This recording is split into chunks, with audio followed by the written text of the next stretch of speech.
라디오 독서실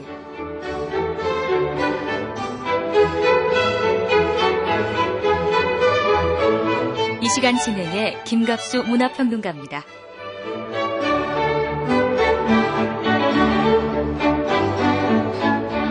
여러분 안녕하십니까. 라디오 독서실 김갑수입니다. 새해 시작된 게 엊그제 같은데요. 벌써 날짜 헤어보면 1월 중순이 훌쩍 넘어가고 있습니다. 나이 들어갈수록 세월의 가속도가 붙는다. 누구나 하는 얘기인데 정말 그렇다는 사실이 느껴집니다. 요새는 뭐 볼거리, 들을 거리, 뭐 할 거, 하여튼 해야 되는 게 지천으로 깔려있죠. 하지만 예전에 별로 그렇지 못했습니다. 신문 같은 경우만 보더라도요. 지금은 그냥 평일에도 하루에 수십 면씩 발행되고 이런 경우가 많은데 옛날에 8면 그 시절이 있습니다. 좀 나아져서 12면, 이게 고작인데 1월 1일자가 되면 8면, 12면 하던 시절에도 유독 신문만은 그 부피가 두툼했습니다. 1월 1일자 아침 가판대에서 주요 일간지에 이렇게 좀 구입을 이것저것 합니다. 그때 신춘문예 당선작을 읽던 재미가 참 쏠쏠했던 기억이 납니다. 신춘문예 제도는 지금도 잘 운영이 됩니다만 이제 이름값은 예전만은 못하다 이런 뒷말들도 없는 건 아닙니다만 어쨌든지 간에 문학지망생들한테 신춘문예란 건 참 동경의 대상이 아닐 수가 없습니다. 라디오 독서실에서 보내드리는 2005년 신춘문예 시리즈, 오늘이 그 두 번째 시간인데요. 한국일보 신춘문예 당선 단편소설 당선작입니다. 송우경 씨의 피라는 작품이 오늘 함께 감상하실 작품입니다. 이 자리에 신작가 송우경 씨 모셨습니다. 안녕하세요. 네, 안녕하세요. 네, 자기 소개, 당선된 기쁨 다 얘기 좀 해주시죠. 저는 1969년에 태어났고 중앙대학교 예술대학원 문예창작 전문가 과정에서 1년 반 동안 공부를 했습니다. 네. 그리고 당선 소감은 아니, 말씀하세요. 그러니까 일단은 너무 기뻤고 예. 또 한편으로는 또 너무 그러니까 아직 실력이 안 됐는데 된 게 아닌가 해서 좀 약간 좀 두려움도 없지 않아 있었습니다. 그래요. 그러면 습작 기간이 꽤 길었겠어요? 저는 전혀 없는 백지 상태에서 했기 때문에 거의 군대 제대하고 95년부터 해가지고 맨 처음에는 95년부터 그러니까 딱 10년 걸렸어요. 10년 세월. 10년 걸렸고 맨 처음에는 사실은 문학을 하겠다고 한 건 아니고 그냥 특별하게 할 게 없으니까 돈을 한번 벌어보자. 연애소설 비슷하게 해가지고. 재료도 별로 안 들고. 그렇죠. 돈도 없었고. 그래서 맨 처음에는 연애소설 한번 썼었고, 그 다음에 이제 생각해보니까, 그래도 좀 작품다운 거 한번 써보는 게 어떨까 해가지고, 중대 예술대학원 거기 가가지고 이제 배우고, 그 다음에 이제 된 것 같아요. 우선, 청취자 여러분들, 송우경 씨의 단편소설 피 작품을 감상하고 그리고 작가의 속내를 더 들어보도록 하겠습니다.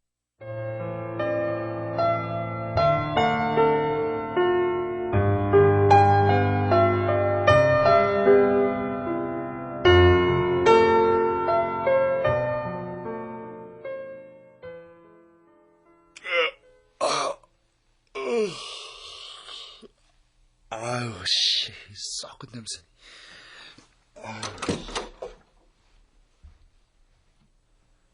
나는 자리에서 일어나 방문부터 연다. 공기를 순환시키기 위해서다. 잇몸이 더 골마가고 있는지 잠을 자고 일어나면 입에서 고약한 냄새가 난다.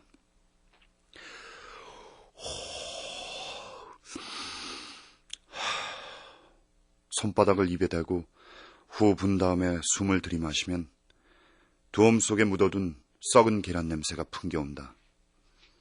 내 입에서 나는 냄새라는 걸 알면서도 구역질이 난다.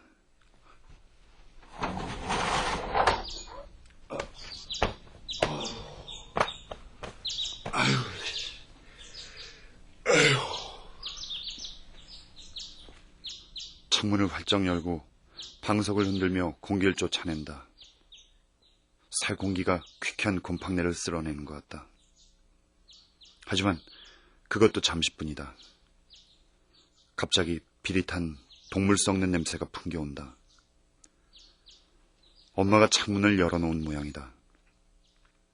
난 방문 밖으로 얼굴을 내밀고 위장 속에 있는 것들을 토해내듯 소리를 지른다.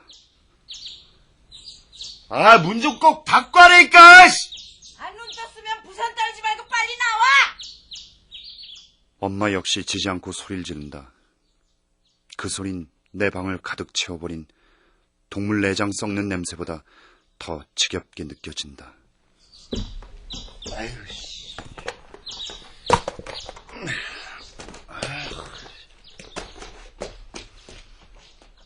나는 마루로 나가 선반에 있는 고무 옷을 끌어내린다. 다리가 들어갈 고무장화를 툭 털자 들큰한 비린내가 풍겨온다. 그 냄새를 맡을 때마다 엄마의 목소리가 들리지 않는 곳으로 도망가고 싶다는 생각이 든다. 아씨.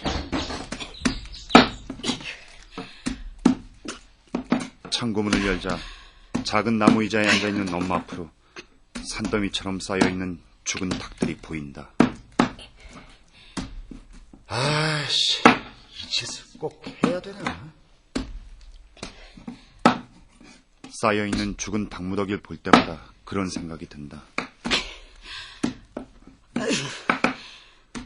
엄마가 두툼한 식칼을 들고 통나무 도마를 향해 내리찍는다.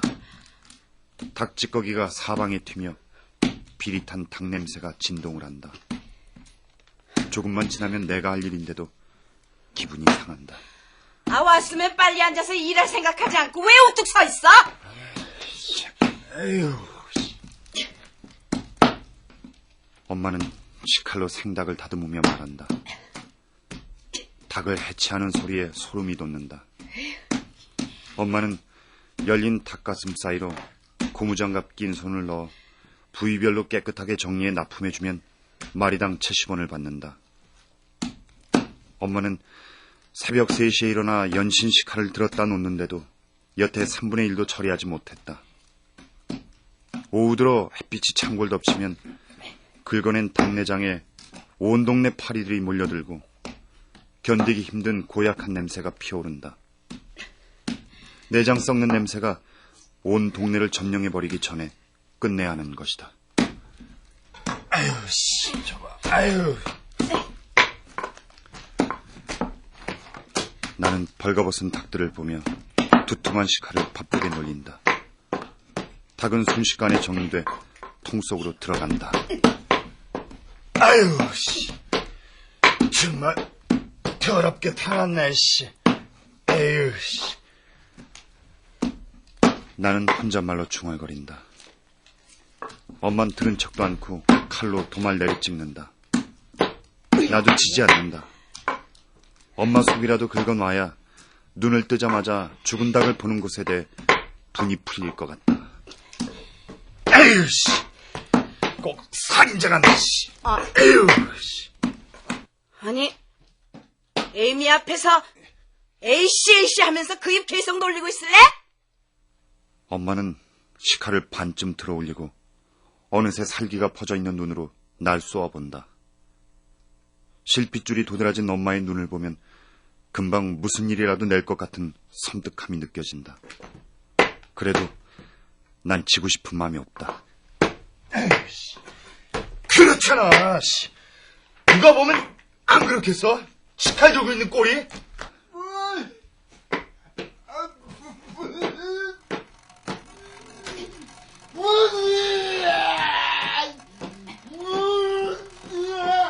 덜덜거리는 환풍기 소리 사이로 죽어가는 동물의 울음소리 같은 신호음이 들려온다.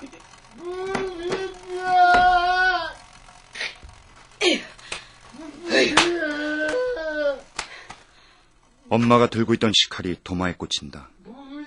내 얼굴을 뭉갤 뻔한 피 묻은 고무장갑도 내장이 뒤섞인 도마 위에 올려진다.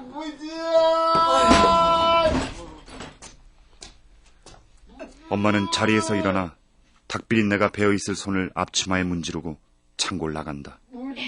아버지한테로 가는 것이다. 아유, 씨. 아우. 나도 장갑을 벗고 문 앞으로 가 바깥 공기를 들이마신다. 어느새 문 밖에도 닭비린내가 공기 속에 퍼져 있는지 별반 다르지 않다.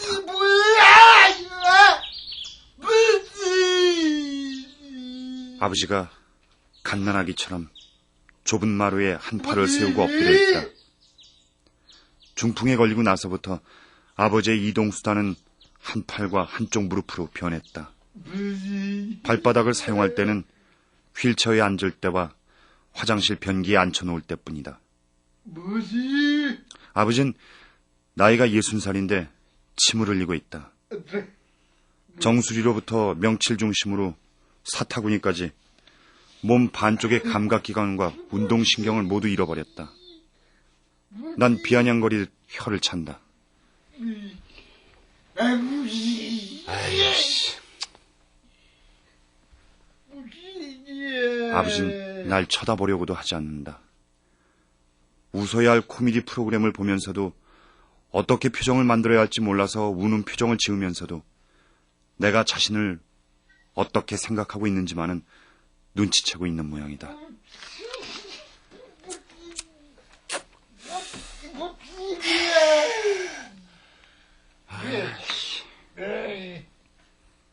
나는 담배를 꺼내 물고 불을 붙인 다음 창고 주변에 퍼져 있는 닭비린내를 살균하듯이 연기를 내뿜는다.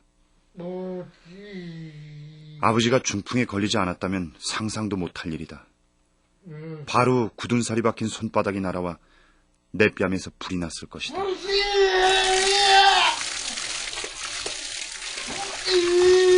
아이고. 수도가에서 손을 닦은 엄마가 아버지 앞으로 다가간다.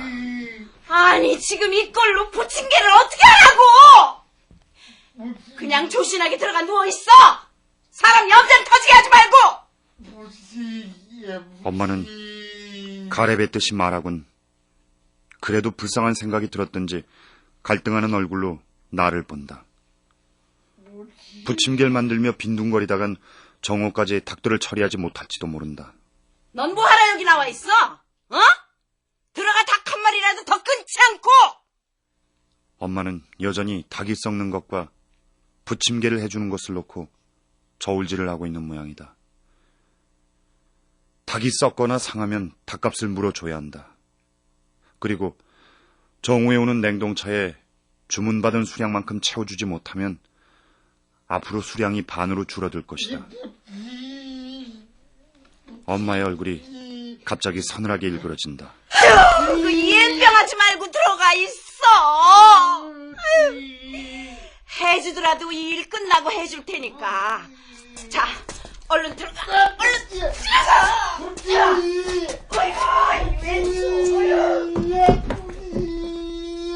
엄마는 아버지의 팔을 잡고 방 쪽으로 끌어당기지만 아버진 중풍에 걸리고 나서부터 고집이 더 세졌다. 아버지가 중풍에 걸리고 나서부터 엄마의 눈엔 살기와 실핏줄이 번지기 시작했다. 들어가! 속썩이지 말고 들어가란 말이야! 엄마는 식칼을 들어올릴 때처럼 손바닥을 번쩍 들어올린다. 아버진 여전히 굳어버린 다리에 힘을 모으고 엄마를 쏘아보고 있다. 아버지 고집은 굳어버린 몸을 하고 있어도 아직 자신이 이 집의 가장임을 알리려는 몸부림 같다. 엄마가 잡고 있던 아버지의 팔을 놓는다. 여기 앉아서 짓든지 말든지 마음대로 해요! 눈까지 짓고 들어놓어도 나는 지금 부침개 못 해주니까!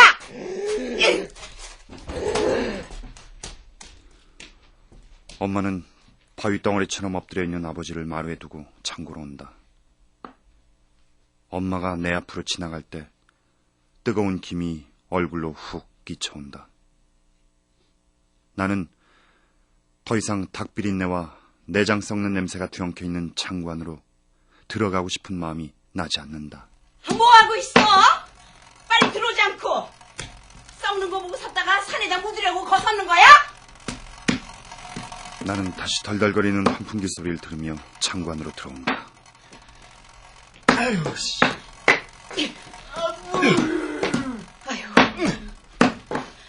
아유. 아버지의 신호음이 더 거칠게 들려온다. 엄마는 들은 척도 않고 더 빠른 손놀림으로 닭을 다듬고 가슴을 가른 뒤 내장을 긁어낸다. 가만히 놔두면 아버지는 2시간이고 3시간이고 계속 동물의 울부짖음 같은 신호음을 낼 것이다.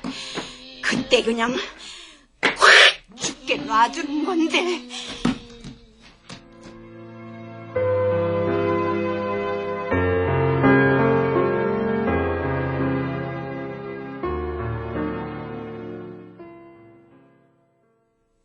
아버진 하루도 거르지 않고 소주 한 병씩을 마셨다.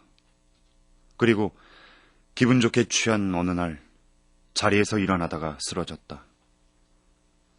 내 등에 엎여 약국에 가서는 자신의 몸이 굳어가는 것도 모르고 평소처럼 말했다. 아, 몸이 이거 이상하게 내가 찌뿌둥한데 말이야. 이게 왜 이런 거예요? 에? 저기 쌍화탕하고 쌍화탕하고 저기 우황정심은 하나 주시오. 아버진 평소에도 약국에 가면 자신이 약사였고 병원에 가면 의사였다. 약사는 아버지의 주문이 마음에 들지 않았던지 몸 상태에 대해 특별히 묻지도 않고 주문받은 약만 건네줬다. 그날 밤 아버진 깊은 잠에 빠져들었고 아침 9시가 넘도록 일어나지 못하고 대소변을 가리는 걸 잊은 아이처럼 누운 채로 똥을 쌌다. 방학이라 집에 있던 나는 아버지 방문을 열어보고 구역질을 할 뻔했다.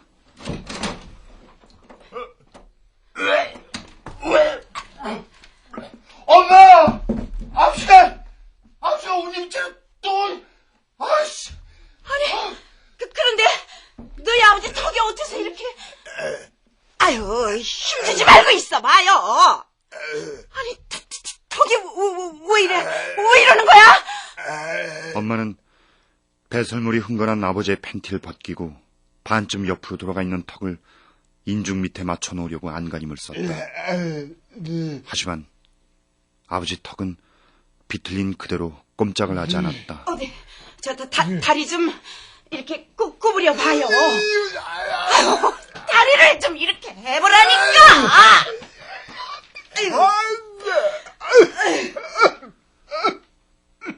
온 집안에 진동했던 악취가 사라질 쯤 아버지는 앰뷸런스에 실려 병원으로 옮겨졌다. 그날부터 엄마는 학교 앞에서 했던 분식집을 나가지 못했다. 병실에 있던 아버지는 아이로 돌아갈 수 있는 약을 먹은 사람처럼 변해버렸다. 엄마가 잠시라도 옆에 없으면 덫에 걸린 짐승처럼 뒤틀린 몸을 건들거리며 알 수 없는 소리를 질러댔다. 옆 침대에 있는 환자들이 간호사에게 항의를 할 정도였다.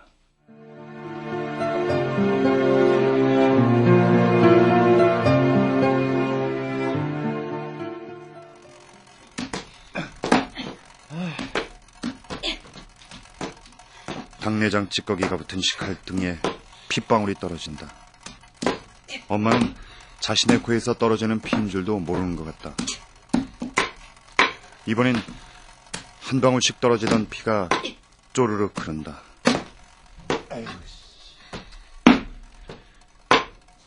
나는 식칼을 도마 위에 꽂고 당내장 찌꺼기가 묻은 장갑을 벗는다.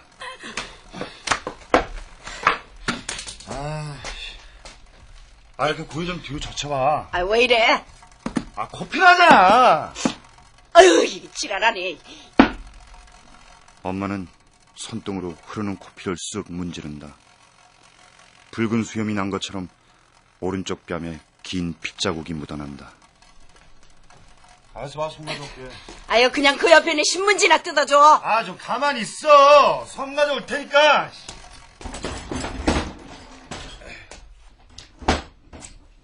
난 자리에서 일어나 창고를 나온다.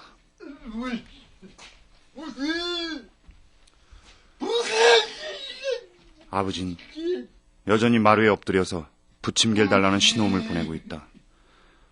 난 아버지는 본 척도 않고 방으로 들어가 솜을 갖고 나온다. 부침개! 걸어 나오는 내 발소리를 들었는지 아버지 신호음이 더 거칠어진다. 그만하고 들어가 있어요, 좀! 일 끝내고 해준대잖아!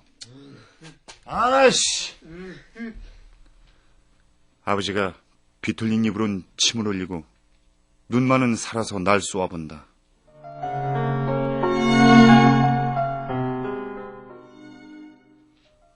아버지가 중풍에 걸리기 전까지만 해도 그 눈빛을 보면 가슴이 철렁 내려앉곤 했다. 아버진 인근 부대에서 상사로 근무했었다. 야, 내가 이 나이에 말이야. 얼굴에 그 솜돌이 부승부승한 새파랗게 젊은 소위나 그 중인 놈들한테 경계를 올려붙여야 되냐? 참이야. 엿 같은 인생이다, 엿 같은 인생이야. 술만 먹으면 그렇게 말하면서도 내 앞에선 항상 한 부대를 이끄는 단장처럼 보이려고 애썼다. 아버지가 정해놓은 기상시간에 10분만 늦으면 난리가 났다. 야, 이놈의 자식아! 깨우면 벌떡벌떡 일어나야 될 거 아니야! 이놈 자식아!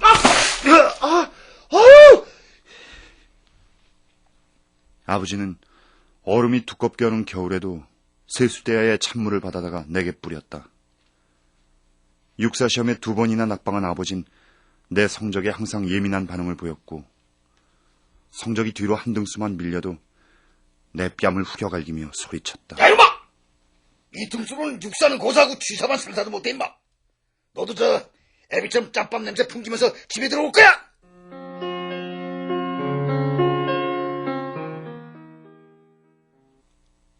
아버지가 쏘아보는 눈동자를 물끄러미 바라본다. 더 이상 내 가슴에 미동도 전해오지 않는다. 난 이렇게 시비를 걸고 싶어진다. 쳐다보면 어쩔 건데요?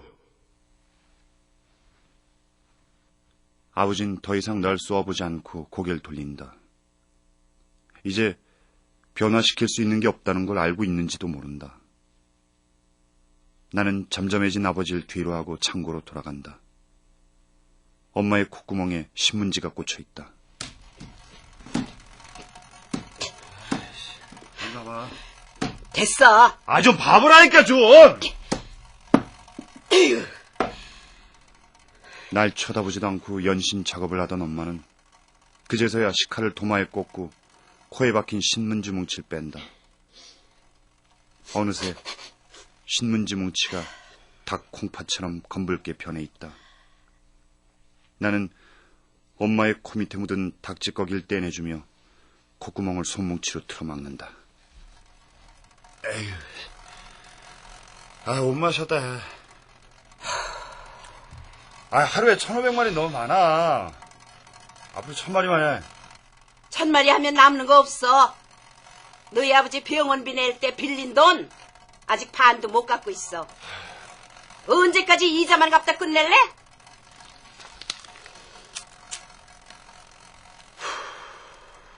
엄마는 치마 속 주머니에서 담배 한 개비를 꺼내 물고 불을 붙인다. 엄마는 술도 못했고 담배도 못 피웠다. 하지만 이 일을 하면서부터 엄마 입엔 담배가 물려졌고 창고 구석에 혼자 앉아 있을 때마다 소주를 마셨다. 엄마는 처마로 들어오는 햇빛을 향해 길게 연기를 뿜어댄다. 정오까지 할 수 있을지 모르겠다. 에휴, 못하면 많은 거지, 뭐. 내 말이 떨어지기가 무섭게 엄마는 입에 물었던 담배를 비벼끄고는 다시 식칼을 집어든다. 대충 살아. 코피 터지면서 살아봐야 남는 게 뭐야? 엄마는 내 말은 들은 척도 하지 않고 식칼을 내리 찍는다. 뼈 깨지는 소리가 들리며 해체된 닭찌꺼기가 내 발밑으로 떨어진다. 난 괜히 부하가 나서 장화신은 발로 짓뭉개버린다.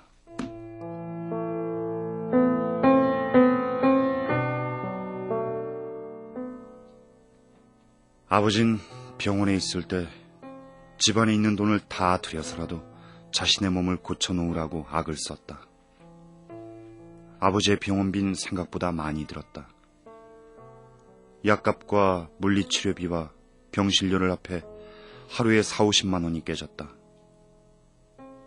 아버진 의사가 올 때마다 더 좋은 약을 요구했고 중풍이 좋다는 한약은 닥치는 대로 구해 먹으려 했다. 몇 달 못 가서 엄만 분식집을 내놔야 했다. 내가 장가들면 분가시킨다고 들어뒀던 주택부금도 깼다.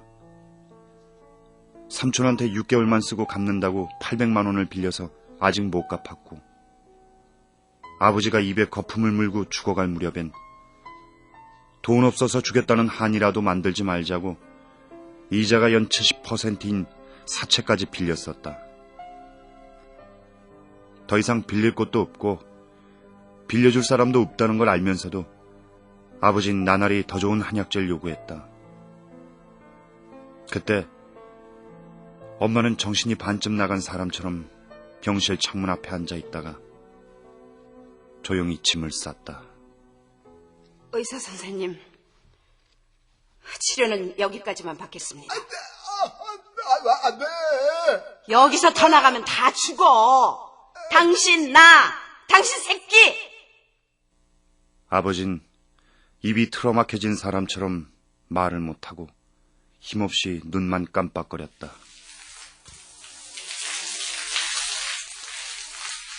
엄마가 손질된 닭이 담긴 욕조에 물을 뿌린다. 행여나 상할까봐 걱정이 되는 모양이다. 아휴, 그러게 냉장고 들여놓자고 했잖아. 그랬으면 괜히 걱정하지 않아도 되고. 아유, 어리석기는. 냉장고 살 돈 누가 거저준대? 닭 1,500마리가 한꺼번에 들어가는 냉장고 살려면은 중고품이라도 몇백원 줘야 할 텐데 돌이 있어? 있는 대로 돈 안 들이고 돈 버는 게 진짜 돈 버는 거야. 엄마는 시체처럼 하얗게 변해버린 닭들을 향해 물을 뿌리며 그렇게 말한다.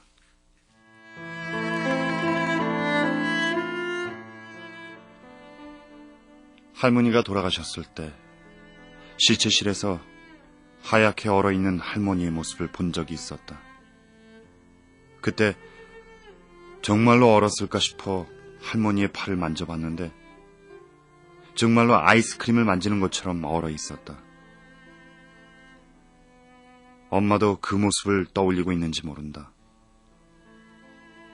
할머니가 입원한 시점이 바로 엄마가 아버지의 병원비를 위해 사채를 쓸 때였다. 외삼촌과 이모들이 돈을 모아서 할머니를 더 좋은 병원으로 옮기자는 말을 했다. 하지만 엄마는 할머니를 위해 한 푼도 내지 못했다. 아버지의 병원비를 내고 남은 돈이라도 낼 수 있었는데도 큰이모와 통화한 엄마는 낼 돈이 없다고 말했다. 할머니는 대학병원으로 옮긴 뒤 열흘을 견디지 못하고 돌아가셨다. 아버지가 누워있는 병원에서 연락을 받고 엄마와 난 할머니가 있는 병원으로 향했다. 택시를 타고 가는 내내 엄마는 뭔가를 생각해내려는 표정을 지었다. 하지만 떠오르는 것 같지 않았다. 대학병원 간판이 보이기 시작하면서부터 엄마의 눈에 눈물이 번지기 시작했다.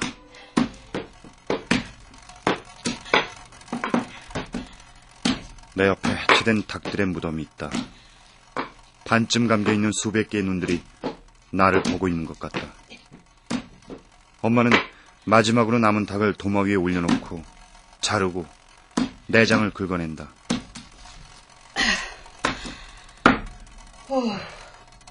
다 했는데 지금 몇 시냐? 12시 넘었는데. 왜 차 오는 소리가 안 들리지? 냉동차 올 시간이 지났는데. 아이씨, 편하지 마시. 나는 입에 담배를 물고 불을 붙이며 창고 밖으로 나간다. 아버지가 거울 밑에 등을 기대고 앉아 햇볕을 쬐고 있다. 이제 지친 모양이다. 부침개를 해달라는 신호음을 더 이상 보내지 않는다.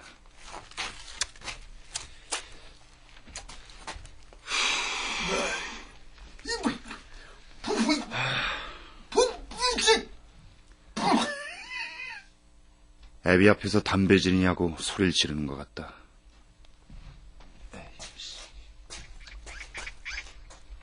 난 못 본 척하고 대문 밖으로 나간다. 냉동차가 들어올 수 있는 길 옆에 작은 밭이 있고 거긴 흉하게 꺾인 나무 골조들이 있다. 군대를 나와서 아버지가 했던 사업의 흔적이다. 두고 봐. 내가 메뚜기를 길러서 한몫 잡을 테니까. 이제 곧 메뚜기가 시간지로 각각을 받게 될 테니까 말이야. 하지만 메뚜긴 자신의 몸 가치보다 더 많은 양의 옥수수대를 먹어치웠다. 1년을 버티지 못하고 망했고 두 번째로 비어있는 창고에 닭을 기르기 시작했다. 이번엔 잘 되는가 싶더니 폭염이 기승을 부리던 8월 초순에 닭장에 전기가 나갔다. 선풍기는 멎었고 좁은 닭장은 뜨거운 훈김으로 가득 찼다. 반수 이상의 닭이 시름시름 앓다가 죽어버렸다.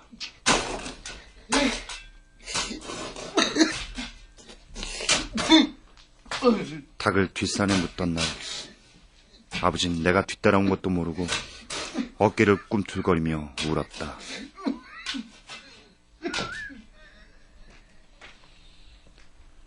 나는 찢어진 망사가 붙어있는 나무골조 앞으로 걸어간다. 이번 겨울엔 모두 무너뜨려서 땔감으로 써야겠다는 생각이 든다. 큰 길 쪽으로 걸어간다. 이상하게 냉동차가 오지 않는다.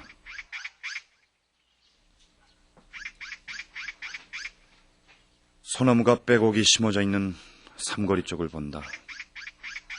고물상으로 들어가는 리어 카만 2대 지나갈 뿐 길을 막고 들어와야 할 은빛 냉동차는 나타날 기밀 보이지 않는다. 나는 시궁창 쪽으로 담배꽁초를 내던지고 집으로 들어간다.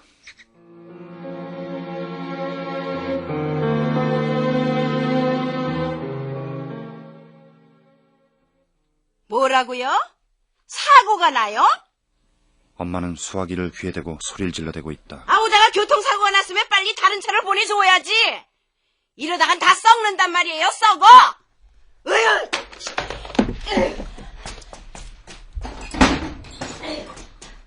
엄마는 수화기를 전화통에 내동댕이 치고 창고 안으로 달려간다.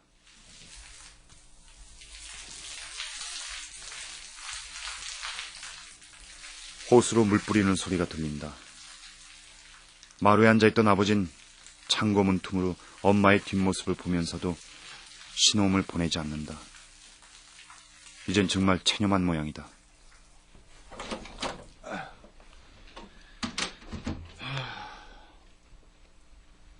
나는 좁고 어두운 거실을 지나 내 방으로 들어간다. 내 몸에도 과거 아버지 몸에서 나던 짬밥 냄새처럼 닦이지 않는 비린내가 숨어있는 모양이다. 아버지가 병원에 실려가고 일주일 정도 지난 뒤부터 나는 아버지가 있을 땐 엄두도 못 내던 소리를 꽥꽥 질러댔다. 텔레비전도 크게 틀어놓고 좁은 거실에 앉아 있었다.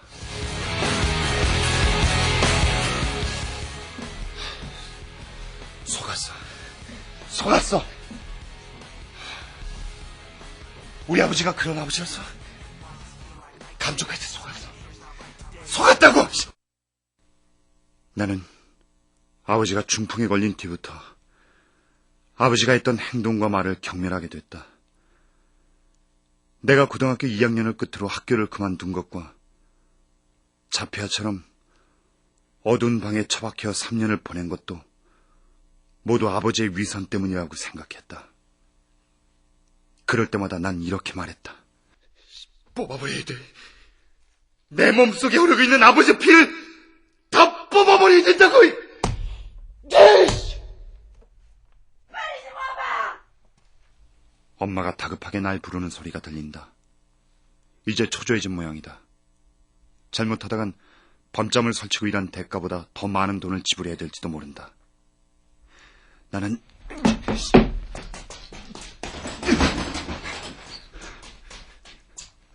난 방을 뛰쳐나가 창고로 간다.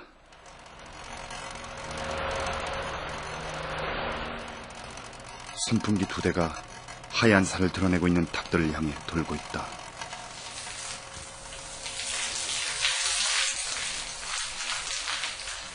햇볕에 달궈진 슬레이트 지붕에서 뜨거운 김을 쏟아내고 있는 것 같다.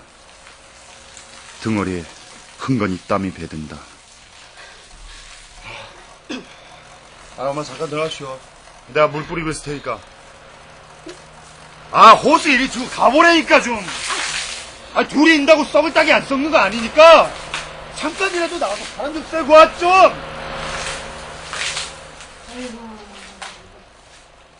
엄마는 마지못해 창고 밖으로 나간다. 나는 호수로 물을 뿌리며 뒤를 돌아본다. 엄마가 아버지 앞을 지나가는데도 아버지는 신호음을 보내지 않는다. 엄마는 수도가에서 손을 씻고 부엌으로 들어간다.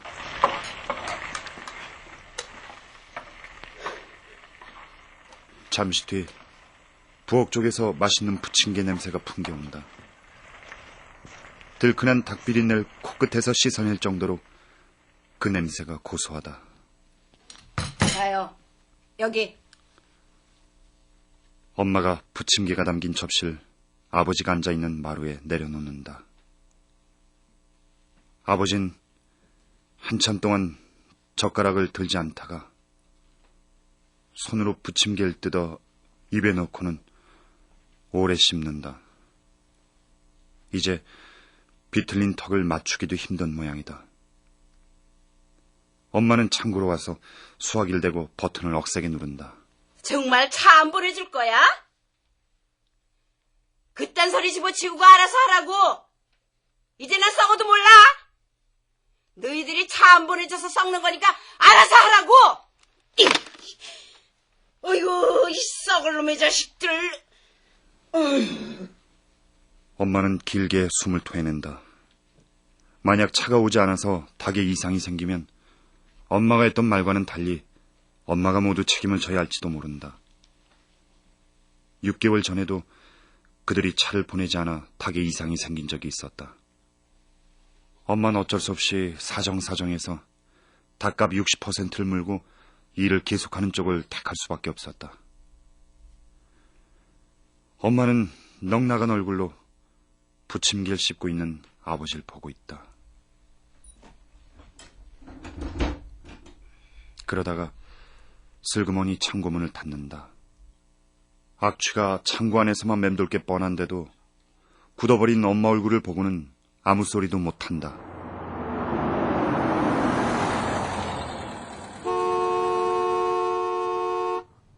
냉동차 왔다! 냉동차는 엄마와 내가 5시간가량이나 번갈아가며 호수로 물을 뿌리고 있을 때야 나타났다. 엄마는 반쯤 풀린 눈을 하고 리어카에 닭들을 담아 냉동차로 실어 나른다. 모든 일을 끝냈을 때는 저녁 8시 무렵이었다. 아이고, 닭에 이상이나 없으려는지 모르겠다. 걱정 마. 물 계속 뿌렸으니까 상하진 않았을 거야. 아유, 그랬으면 다행인데. 아유. 엄마가 힘없이 창고를 나간다.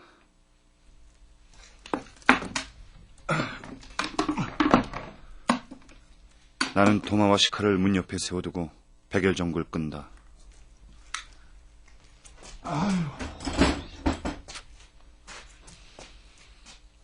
엄마는 저녁밥도 먹지 않고 좁은 거실에 누워 새우잠을 잔다.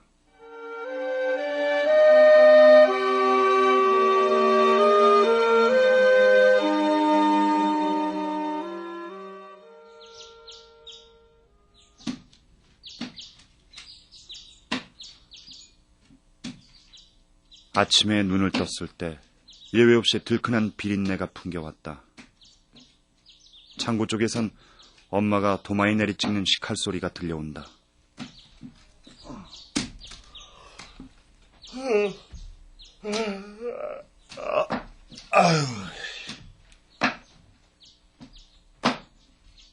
근데 이상하게 거실이 휑하게 뚫려 있는 느낌이 든다. 나는 고무바지를 입으러 가다 말고 아버지 방 앞으로 걸어간다. 손잡이를 비틀어 문을 열고 안을 본다. 어둠이 뿌옇게 내려앉은 방에 아버지가 비틀린 자세로 누워있다. 왠지 그 모양이 숨을 쉬는 사람의 몸이 아니라 온기가 사라진 썩은 나무 같다.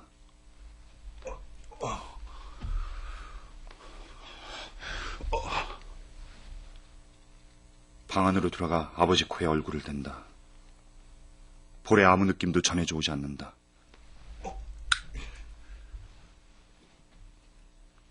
형광등을 켜고 아버지의 얼굴을 자세히 본다.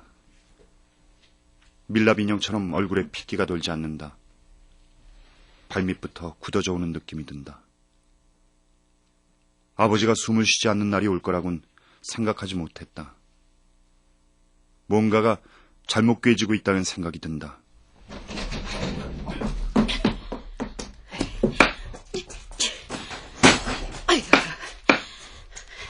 엄마, 아버지 돌아가셨나 봐.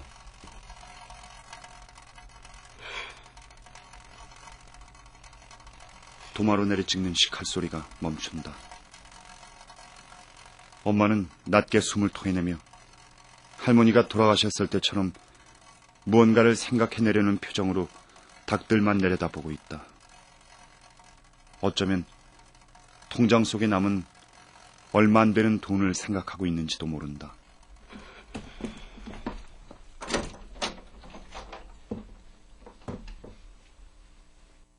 나는 어두컴컴하게 잠겨있는 아버지 방을 지나 내 방으로 들어간다.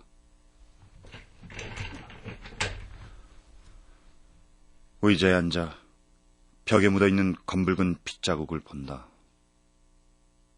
잘못 꿰진 뭔가를 생각해보려 했는데 머릿속이 움직여주질 않는다. 아버지 몸에서 났던 짬밥 냄새가 코끝에 맴돌고 있는 느낌이 든다.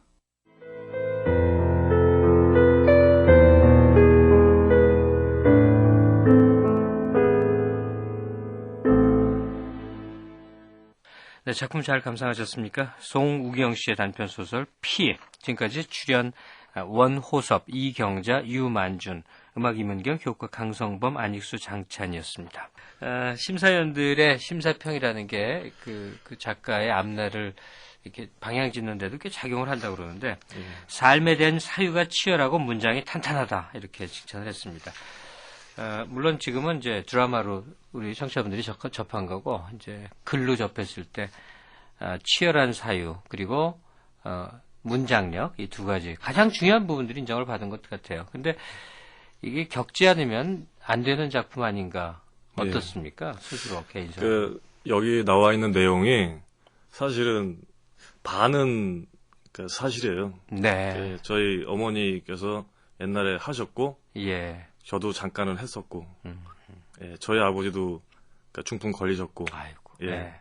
그래서 저희 어머니는 자연스럽게 계속 이제 소설에 보면 돈에 대해서 이제 이렇게 좀 목말라하는 예. 그런 모습을 보이고, 상황인데, 예. 예. 그리고 저희 아버지는 중풍에 걸려가지고, 어떻게 보면 이 삶에서 별로 가치가 없어 보이는 삶, 그 삶도 그 삶이 죽었을 때 어떤 모습이 나올까에 예. 대한 생각을 했었거든요. 그리고 또 하나는 이 작품 속에서 다가오는 건데 그 가족의 의미 말이죠. 예. 그냥 넌더리가 날 정도의 그런 거면서도 그 어머니는 그 아버지 때문에 그걸 다 희생을 하는 거 아니에요. 하루에 예. 닭 1,500마리를 잡아가면서 말이죠. 예. 가족이라는 것을 이 작품을 쓰시면서 부쩍 아주 많이 생각을 하셨겠네요.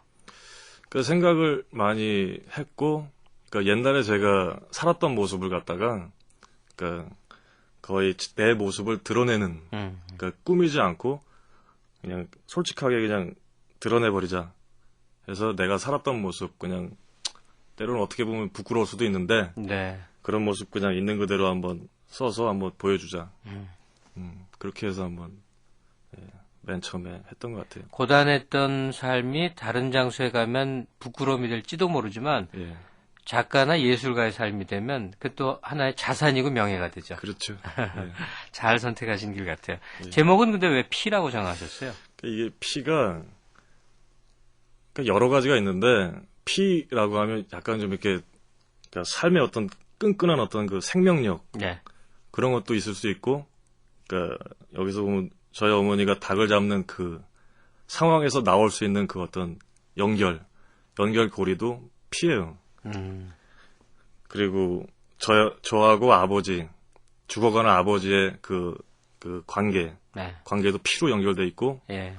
그 내가 내 몸에서 뽑아버리고 싶은 그 어떤 주체도 피고 그래서 이제 피를 제목으로 했습니다. 그래요. 근데 얘기가 어떻게 생각하면 섬뜩할 수 있는 그런 얘기인데 그거는 다시 말해서 지금의 독서 풍토로 봤을 때 즐겁고 유쾌하고 또 위로가 되는 그런 작품들이어서 뭐 10만 부, 50만 부, 100만 부 이쪽은 아닙니다. 다시 말해서 경제적인 도움도 되셔야 할 텐데 앞으로 집필 방향 어떻게 잡고 계세요? 저는 계속 극단적이고 좀 약간 좀 치열한 삶을 쓰고 싶어요. 그런 작가 우리나라에 이제 많지 않거든요. 삶의 극한 상태를 표현해주는. 기대를 하겠습니다. 감사합니다. 오늘 이 시간 함께하는 모든 분들 작가 송우경이라는 이름을 기억을 해두고 그의 이 진로, 그가 앞으로 해나가는 작품 세계에 대해서 깊은 관심을 기울일 법할 것 같습니다. 오늘 말씀 감사합니다.